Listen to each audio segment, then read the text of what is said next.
नमस्कार दोस्तों, मैं हूँ निशु और मेरे चैनल में आप सबका बहुत बहुत स्वागत है। दोस्तों, कैसे हैं आप सब? आई होप आप सब लोग अच्छे होंगे, स्वस्थ होंगे और मस्त होंगे। दोस्तों, आज की वीडियो में मैं बहुत ही इंटरेस्टिंग वीडियो लेकर आई हूँ, बहुत ही अच्छी जानकारी लेकर आई हूँ जिसे बहुत लोग शायद नहीं जानते होंगे और आज की पीढ़ी तो नहीं जानती होगी, लेकिन हमारे इस वीडियो के माध्यम से हो सकता है कि थोड़ी बहुत जानकारी उनको ज़रूर मिले। तो मेरे वीडियो के साथ बने रहिए दोस्तों। बैसाख जेठ की इसी दोपहरी में दालान में, आंगन में, चबूतरे पर या ऐसी ही किसी जगह जहां ज़्यादा लोग बैठ सके, इन महिलाओं की मंडली बैठती है और इनके बीच में स्थापित होती हैं चक्की और जाता।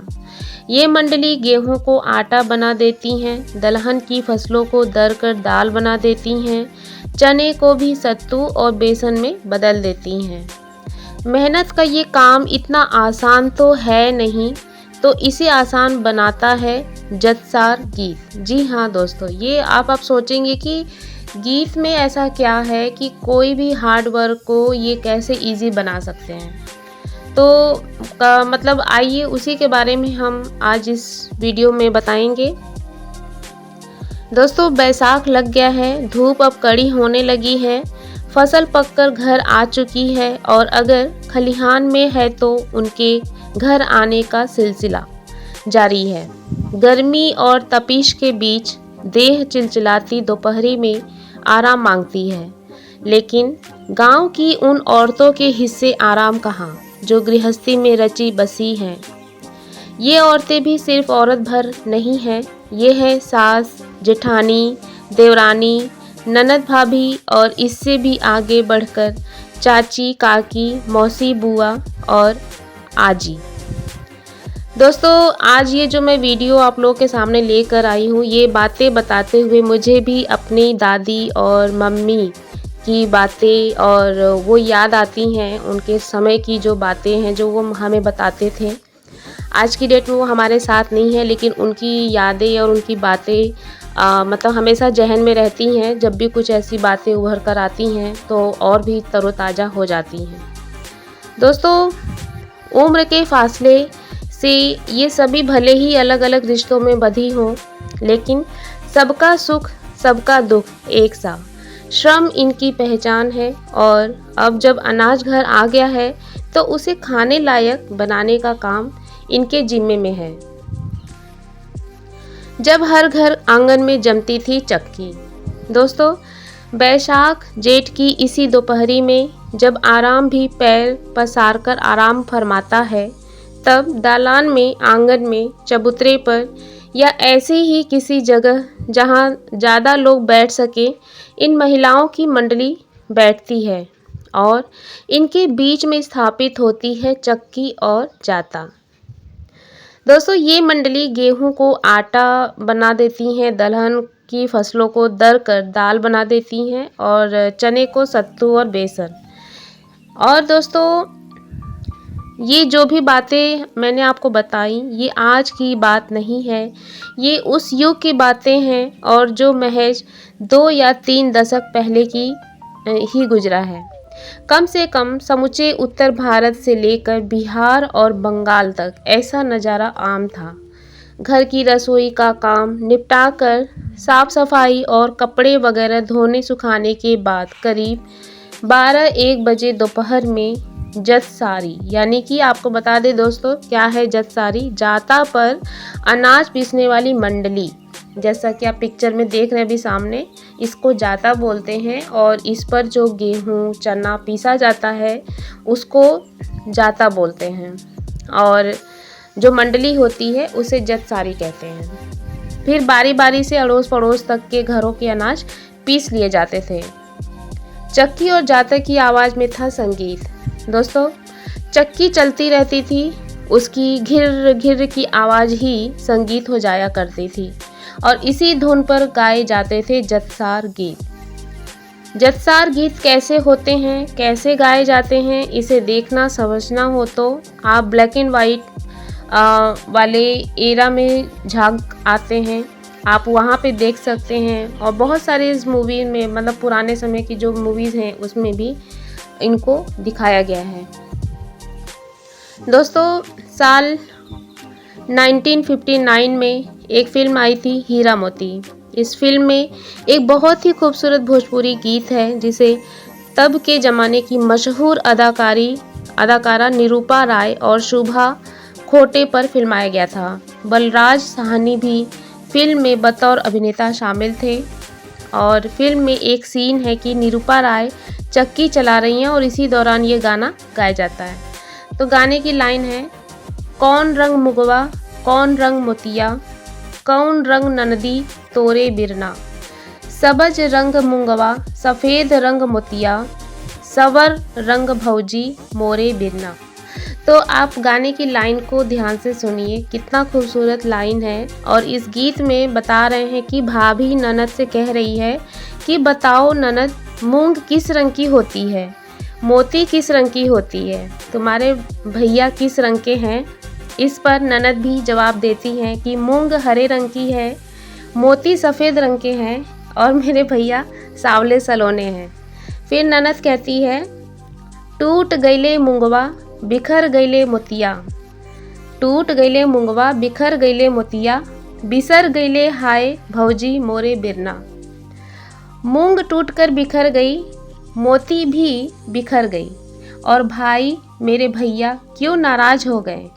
तब भाभी जवाब देती है, बीन लीबो मुंगवा बटोर लेबो मोतिया, बीन लीबो मुंगवा बटोर लेबो मोतिया, मनाए लेबो हाय नंदी तोरे बिना हो जी।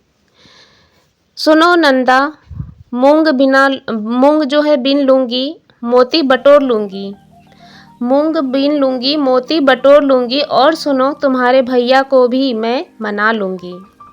इस प्यारे गीत के बीच मुख्य काम है चक्की चलाने का और चक्की चलती रहती है, अनाज पीसा जाता है। वैसे ही चलती चक्की देखकर सिर्फ कबीर को ही डर नहीं लगा था कि उन्होंने लिखा है, चलती चाकी देख कर दिया कबीरा रोए, चलती चाकी देख कर दिया कबीरा रोए, दो पाटन के बीच में साबुत बचा न कोई। जब चक्की चलाने की बात आती है तो इससे डर महिलाओं को भी लगता रहता है। चक्की चलाना यानी जी तोड़ मेहनत, इसीलिए जत्सार गीतों में महिलाओं के दुख दर्द और उनकी तमाम बाधाओं का जिक्र मिलता है।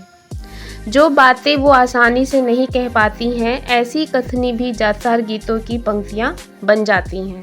जैसे कि उस समय लड़कियों की कम उम्र में शादी हो जाती थी और एक दो बार पग फेरे आदि के बाद फिर जब वे ससुराल आती तो उन्हें गृहस्थी की जिम्मेदारियां सौंप जाने लगती थीं। जाता चलाना, दाना निकालना, अनाज पीसना भी इनमें से एक होता था। अब नई बहू कम उम्र और सास ने कह दिया कि जत्सार गाओ। खास बात ये कि सास ने कहा है जत्सार गाओ तो इसका मतलब है कि जाता चलाने का ही आदेश मिला है, क्योंकि ये गीत बिना चक्की चलाए या जाता पीसे तो गाया नहीं जाएगा। तब बहू बेचारी जो इस श्रम से घबरा गई है वह अपनी बात सास से कैसे कह रही है, इस सुनिए।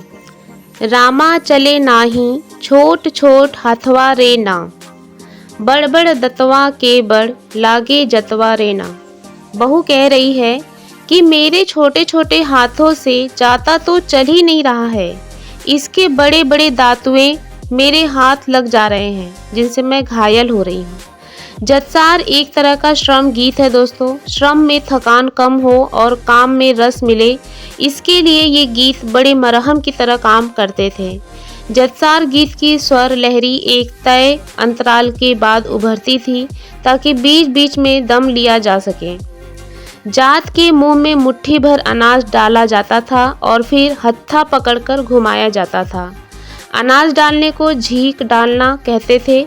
एक झीक डालने के बाद औरतें जात चलाती थीं और साथ में जत्सार गीत भी गाती थीं। जब झीक डाला जाता तब गले को दम मिलता और जत्सार गाकर औरतें एक एक पसेरी यानी कि 5-5 किलो तक अनाज पीस लेती थीं। जत्सार सिर्फ गीत ही नहीं बल्कि दोस्तों एक दूसरे के सूद बूद लेने का तरीका भी था। इस दौरान औरतें आपस में सब बात कर लेती थीं, जैसे कि वह कितने दिन से पीहर नहीं गई, फिर बहुत दिनों से मेला घूमने जाने का मन है। कोई ये भी बताती थी कि उसने देवी माई का व्रत उठाया है, तो कोई बताती थी कि उसके बच्चे बदमाशी करते करते बड़े हो रहे हैं। इस बीच महिलाएं एक दूसरे को पति, मंगेतर आदि के नाम से भी छेड़ लेती थीं। कोई ब्याही बेटी घर आई है तो उससे उसकी ससुराल का हालचाल पूछ लेती थी। जिस किसी बेटी की शादी हो रही है तो गौना नहीं हुआ, उसके पति पिया की याद आ रही है, मतलब हर तरह की बातें वे कर लेती थी। दोस्तों, एक जत्सार गीत वानगी ये भी है, बाबा काहे लागी बढ़ल लामी लामी केसिया, बाबा काहे लागी भइल मोर बैरिन जवानिया, बाबा हो जे बाटे गईल पियवा मधुबनवा, से बटिया तोहू बताई रे दीहत ना, बेटी झारिला लामी लामी केसिया, कस के बान्हिन ल आपन अचरिया, जे बाटे गईल तोर पियवा मधुबनवा, से बटिया भइल रे मलिनवा ना। ये जत्सार गीत तो बिल्कुल भी भावुक कर देने वाला है दोस्तों। इसमें एक बेटी अपने पिता से पूछ रही है कि बाबा, मेरे बाल इतने लंबे लंबे क्यों हो गए हैं और क्यों मैं जवान हो गई हूँ? जिस रास्ते मेरा पिया मधुबन चला गया है वह किधर है? अगली पंक्ति में पिता का जवाब है कि बिटिया, अपने लंबे बालों को बांध कर रखो और यौवन को आंचल में कस लो, क्योंकि जिस रास्ते तेरा पिया मधुबन को गया उसका तो निशान मिटता दिख रहा है। शायद ये गीत कुछ ऐसा है कि लड़की का ब्याह तय हुआ लेकिन किसी वजह से रिश्ता टूट गया। दोस्तों, इस गीत की पंक्तियों में जो दर्द बहा है वह किसी को भी बहा ले जाने की क्षमता रखता है। भारत जैसा देश व जहाँ श्रम की भी आराधना की जाती है, ऐसे में जत्सार गीत श्रम देवता की आरती की तरह है। ये मेहनत को गीतों की माला में पिरोकर उत्सव में बदल देते हैं। यह उत्तर भारत के लोक संगीत की एक अनमोल धरोहर है और उत्तर प्रदेश, बिहार, झारखंड के ग्रामीण क्षेत्रों की पहचान है। जत्सार गीत केवल संगीत या मनोरंजन का साधन नहीं है दोस्तों, बल्कि ये ग्रामीण जीवन की भावनाओं, परंपराओं और सामाजिक ताने बाने को जीवंत रखने का जरिया भी है। इन गीतों की मधुर लय और सरल शब्द श्रम को सुखद बनाते हैं और सामूहिकता की भावना को मजबूत करते हैं। जैसे चक्के के दोनों पार्ट जुड़े रहते हैं, ये पीढ़ियों को जोड़कर रखते हैं और पीढ़ियों दर पीढ़ियों जिंदा रहते हैं। तो दोस्तों, आज की ये मेरी बहुत ही मनोरम वीडियो थी और आई होप जो लोग भी मेरे इस वीडियो को देखेंगे उनको इससे बहुत कुछ जानने को और सीखने को मिलेगा और बहुत ही प्रेरित करेंगे हमारी संस्कृति से जुड़ने के लिए। जो संस्कृति हमारी जो लोगों के आज की पीढ़ियों से दूर होती जा रही है वो एक बार फिर से हम लोगों से जुड़े, ऐसी मेरी आशा है इस वीडियो के माध्यम से। मिलते हैं अपने एक नए वीडियो के साथ, तब तक के लिए बाय बाय, सी यू।